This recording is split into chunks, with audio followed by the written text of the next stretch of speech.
Hey there, and welcome. Today, we're talking about the power of positive thinking. And I know what you might be thinking. You're probably picturing cheesy self-help quotes, right? Well, today we're going to blow past all of that and dive into the real science behind how your outlook actually shapes your reality. So, let's get into it. It's the oldest question in the book, isn't it? But how you answer really does get to the heart of what we're talking about. Your perspective on this simple glass of water, it's kind of like a little window into your default setting for life. And believe me, that setting has a much bigger impact on your health and your happiness than you probably think. So here's what we've got on tap. First, we're going to bust the biggest myth about positive thinking. Then we'll get into what scientists actually mean when they talk about it. We'll look at the incredible health benefits, and I'm even going to give you a practical toolkit you can start using right away. Oh, and definitely stick around for the end, because we're going to cover the super important pitfalls of positivity that you absolutely need to know about. Okay, first things first, let's just clear the air. We've all seen those books or movies that pitch positive thinking like it's some kind of magic wand, you know? Like you can just wish for something really hard and poof, all your problems disappear. And that's a really important point. While pop psychology has definitely made the idea famous, it's usually way oversimplified. The real science is so much more nuanced, and honestly, it's a lot more powerful than just thinking happy thoughts. It's not a cure-all, but it is an incredibly powerful tool.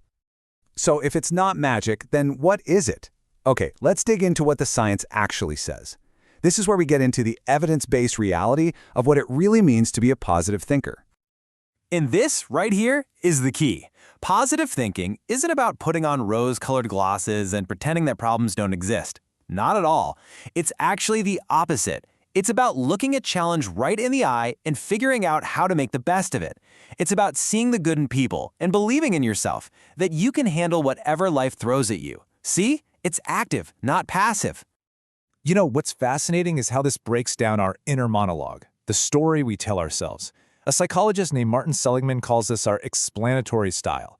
Just look at the difference here. When something good happens, the optimist gives themselves credit. But when something bad happens, they see it as temporary, something caused by outside forces. The pessimist, they do the complete opposite.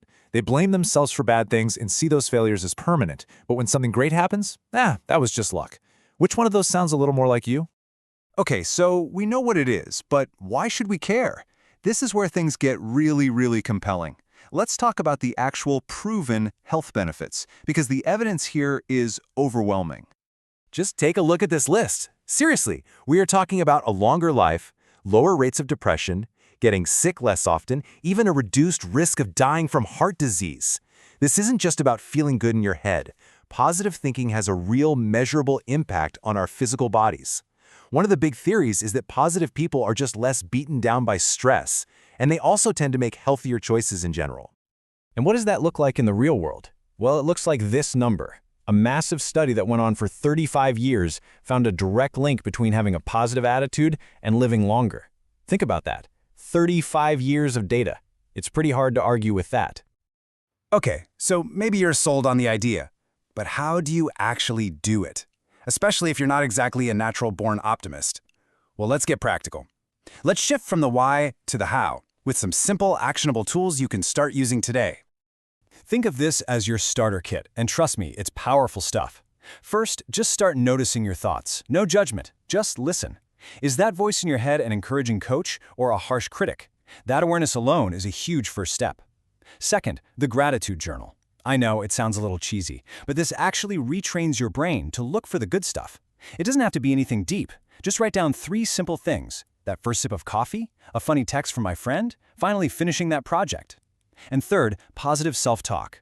This is all about the reframe. So when you catch yourself thinking, I totally bombed that presentation, try to reframe it.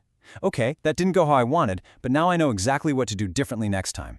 It's not about lying to yourself. It's about finding a more constructive truth. Now, before we finish up, there is a really important catch to this whole thing, because positivity, when it's done wrong, can actually do more harm than good. This is the part that a lot of those self-help books just completely gloss over. Yeah, there is a catch. Because it turns out there's such a thing as too much positivity. It even has a name, toxic positivity. And it's this dangerous idea that you have to maintain a positive mindset no matter what. And here's why it's so damaging. When we force ourselves, or other people, to just be positive during a genuinely awful time, it basically invalidates real human feelings. It dismisses pain, grief, and fear. It can make people feel guilty or ashamed for not being positive enough, which is the last thing anyone needs when they're already struggling. So what's the solution? It's not about being a pessimist, but it's not blind optimism either. The sweet spot, according to the research, is what's called realistic optimism. Studies actually show that people who have a positive outlook but keep it grounded in reality have better mental well-being than both the extreme optimists and the pessimists. And that, right there, is really the biggest takeaway. The goal is not to be happy-go-lucky all the time. That's impossible. The goal is to be hopeful, to be resilient, and to face reality with a deep belief that you have what it takes to handle it. That's the kind of positivity that's both powerful and sustainable. So I'll leave you with a little challenge. It all starts with that inner voice. What's one negative thought that plays on a loop in your head?